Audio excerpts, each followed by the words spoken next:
Another legal hurdle tonight after Virginia voters approved a congressional map that gives Democrats the edge in the upcoming midterm elections. A judge just blocked the state from certifying last night's redistricting results.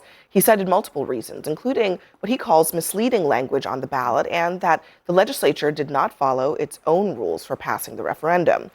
The Virginia Supreme Court, though, will ultimately decide the issue in the coming weeks.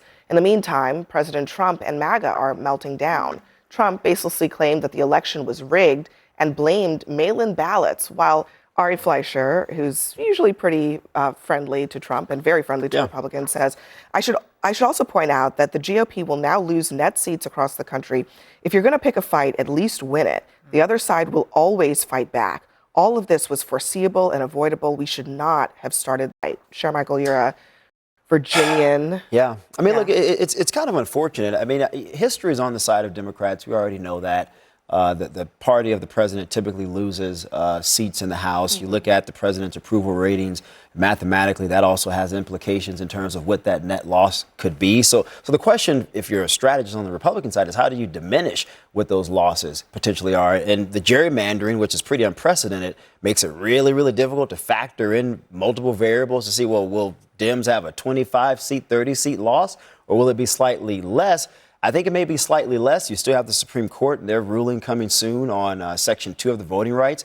That could have serious implications, particularly in a lot of southern states. So I don't really know how this is going to play out. Should they have done it, is the question. No, I don't think so. I think reducing the incentive to compromise is just not good for the country. No one wins here in the long run, neither side. Yes, go ahead. No, I just feel like they took one of the most balanced places in the country and they just totally disenfranchised Republicans. So, you know, I personally, what? Do you disagree? Virginia? Yes, it's a purple state. What about Texas and I don't agree with that either. Michael and I were discussing Illinois, the agreement. New York, Gerrymandering is a problem. It's a bipartisan problem. Can I ask a question? When Texas was happening, you were not hearing Republicans say that this was a problem for our democracy. I agree with you. And I think that, and Republicans didn't stand up to Donald Trump either. And Republicans in Texas and across the country had the opportunity to say no to Donald Trump. But for some reason, they do not have a spine to stick up to him. And nobody wanted to tell him no.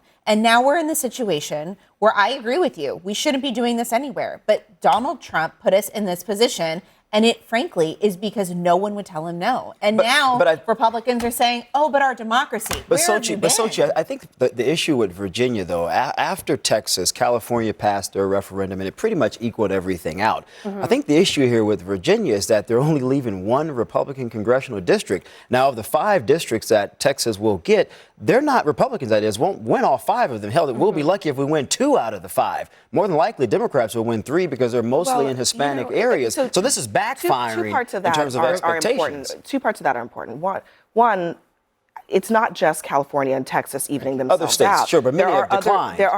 Many have declined, but other states are actively moving to give Republicans an advantage. So now, with Virginia, we're actually in a more even place where the advantage is probably neutralized. Well, Dems will have about a 9-seat advantage, though, Abby. No. According to a lot of the people who look very closely at all these different districts, when you add up all the Republican changes and all the Democratic changes, now we're virtually at net zero in terms of partisan advantage at the district level. That's not including, but that's not including your other point, which is that some of these districts are not as competitive as non-competitive as Republicans would like. And Hakeem Jeffries, the speaker, or the Democratic leader, he issued a warning to Florida, specifically to Ron DeSantis. And here's Jeffries and DeSantis responding. Our message to Florida Republicans is F around and find out. The Republicans are dummy-mandering their way into the minority before a single vote is cast because they started this war and we're going to finish it. Please be my guest. I will pay for you to come down to Florida and campaign. I'll put you up in the Florida governor's mansion. We'll take you fishing. We'll do all this stuff. There's nothing that could be better for Republicans in Florida than to see Jeffries, Hakeem Jeffries, everywhere around this state. It's not going to be everywhere, though, because Jeffries is talking about Mario Diaz-Balart, Maria Elvira Salazar, Carlos Jimenez, Kat McCamick. These are Republicans who are, some of them in southern Florida districts that are endangered now. It is going to be a tricky landscape in some parts of Florida. It is in a few places, and Jeffries is smart. He knows the districts. He's not going to just go insert himself in places where he doesn't need to be. And frankly, this whole debate is really stupid between Jeffries and DeSantis. But the true problem here is that we didn't get to this before. Is that the Democrats in California and in Virginia put the question to the voters. Sure. And they didn't do that in Texas. They're not planning on doing that in Florida. They didn't do that in Missouri or Ohio either. Republicans decided we want to change the rules. The net result is the same, though, Keith. But Republicans decided that they didn't believe in the voters. They chose to make a decision to. You're making a process argument. It's a process argument. Listen to what I have to say. Okay. Your party, people in your party, governors, chose to ignore the will of the voters because Donald Trump told them to do so. The Democrats at least trusted the voters enough to go to them in California and in Virginia and say, please tell us, do you support this or not? Keith, okay, but it is about process. It is about process. Let's not be intellectually lazy here. It is about process.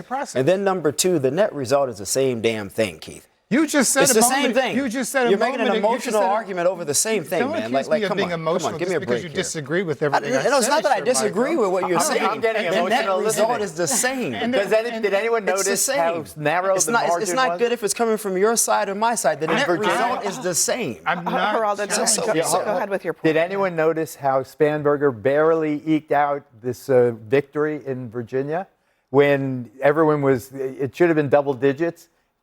What was it, 3%? Should it have been double digits? It was close. The way they were talking about it, was going to be a 9-1. I do think that this is the point that people like Ari Fleischer and Eric Erickson are making, is that the downside of a strategy like this that was started by Republicans and continued by Democrats is that it doesn't matter how squeaky the win was. A win is a win, and power is power, and that's what's going to dominate in our politics now, and that's going to lead us down potentially a very dangerous road. I agree, Abby. I think this is a bipartisan issue. I think that's something we can all agree on. What I just dislike is that the Democrats are acting like they're so self-righteous when it comes to gerrymandering. When both sides are doing it, both sides, we need to intervene because, like you just said, this is going to end up very, very ugly if this is a war that both sides are trying to win against one another at the expense of the voters. We are the losers in the end. Yeah, and to add to we're all talking about how the voters should decide, et cetera. The only reason why we're in this in the first place